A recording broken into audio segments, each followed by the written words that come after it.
ہم اس مخلوق میں ہوتے، پر اللہ نے ہمیں کوئی جانور نہیں بنایا بلکہ ایک انسان بنایا، تو بے شک وہ ہم سے کچھ کام لینا چاہتا ہے، اور اس سے بھی زیادہ ضروری کہ اللہ نے ہمیں ایمان میں رکھا ہے. اب ہمیں ہم ایمان والے گھر میں پیدا ہوا ہے، پیدائشی ایمان ہمارے ساتھ ہے. ہمیں اسے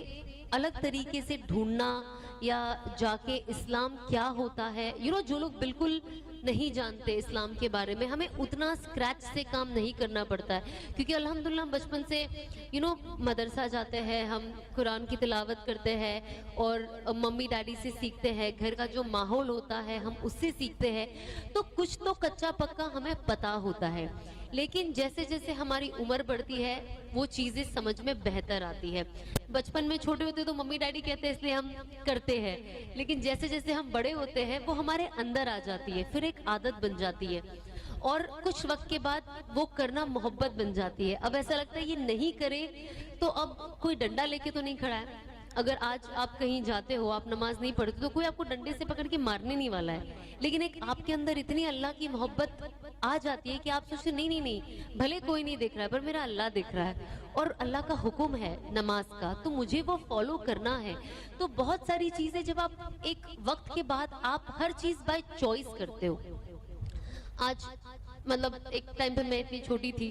پھر تھوڑی بڑی ہوئی، اب ایسی ہوئی، کل کو میری عمر اور زیادہ بڑی ہوگی. تو ہم انسان کا جو یہ ایک نیچرل پروسیس ہے بچے سے بوڑھے تک کا، ہمارے ہر چیز ہم اپنے چوائس سے کرتے ہیں. آج جب ہم بڑے چھوٹے ہوتے تو آف کورس سب کا کنٹرول ہوتا ہے، پیرنٹس کا ہوتا ہے، گھر میں بڑے بھائی بہنوں کا ہوتا ہے ایگزامپل. لیکن جب آپ بڑے ہو جاتے، شادی ہو جاتے، تو کہیں نہ کہیں ایک فری ول ہوتا ہے آپ کے پاس، لیکن آپ اس فری ول کا کیسے یوز کرتے ہو وہ بہت زیادہ ضروری ہے. آج ہم کوشش کرتے ہیں، میں یہ کوشش کرتی ہوں ایکچولی کہ میں جتنا ہو سکے اسلام کے بارے میں سیکھوں، کیونکہ مجھے لگتا ہے میں جتنا سیکھتی ہوں، میں جتنا سنتی ہوں، جب میں کچھ اور سنتی ہوں مجھے لگتا ہے اچھا یہ بھی ہے، اچھا یہ بھی ہے. اور اسپیشلی جب گھر میں ہمارے تعلیم ہوتی ہے روز، اور جب ہم ہسٹری سنتے ہیں، مجھے ویسے اسکول میں ہسٹری اتنی پسند نہیں تھی بائی دا وے، مجھے بہت بورنگ لگتا تھا، مجھے بہت ہی نیند آتی تھی جب میں ہسٹری پڑھتی تھی. پر جب سے میں مطلب ایک پراپر طریقے سے فالو کرنے کی کوشش کر رہی ہوں اسلام، اب مجھے ہسٹری اتنا زیادہ پسند ہے کہ میں بتا نہیں سکتی ہوں. میں گھڑی گھڑی میرے ہسبینڈ کو بولتے ہی رہتی کہ آپ مجھے کچھ بتائے، کچھ بتائے، کچھ بتائے، اور کچھ بتائے، اور کچھ بتائے، اس کے پہلے کیا ہوا تھا، اس کے ساتھ کیا جڑا تھا. اور بے شک ٹف ہے بیکاز جب نام جڑتے ہیں اور کافی بڑے بڑے نام ہوتے ہیں ایکچولی، جب آپ تھوڑی ہسٹری پڑھتے تو میں نام میں اتنی کنفیوز ہو جاتی ہوں. میں نے کہا بہت ہی بڑے بڑے نام ہے یہ، لیکن کوشش کرتی ہوں کہ میں سیکھ جاؤں. اور جب بھی مجھے سکھاتے ہیں میں سوچتی ہوں یا اللہ یہ جو بھی بول رہے بس میرے اندر اتار دو، مطلب میرا دماغ اتنا شارپ کر دو کہ میں یہ سب سیکھ جاؤں اور سمجھ جاؤں. اور یہ صرف سیکھنے کا نہیں ہے کہ مجھے آنا چاہیے، یہ بات اس کی نہیں ہے، یہ ہے کہ سمجھنا ہے کہ ان لوگوں نے یہ سب کیوں کیا.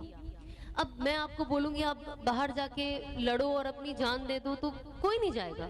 ظاہر سی بات ہے نا، ہر کسی کو اپنی جان پیاری ہوتی ہے. لیکن جب ہم اسلام کی ہسٹری دیکھتے ہیں اور دیکھتے ہیں کہ کیسے صحاباؤں نے اور ان کی وائفز نے اور ان کے بچوں نے اپنے فادر کو، اپنے ہسبینڈ کو سپورٹ کیا کہ وہ اب جا رہے ہیں جنگ لڑنے، اینڈ یو نیور نو کہ وہ واپس آئیں گے یا نہیں، لیکن انہوں نے قربانی دی فور واٹ؟ وہ ان کی ذاتی خوشی کے لیے نہیں دی. آف کورس ذاتی پراؤڈ ہوتا ہے انسان کیا اللہ کے لیے کر رہے، بٹ ایک وہ بھی رہتا ہے نا کہ یار میری جس شادی ہوئی ہے، میرا چھوٹا بیبی ہے. آج کل ہمارے یہ سب ریزنز ہیں نا کچھ چیزیں نہیں کرنے کی، یا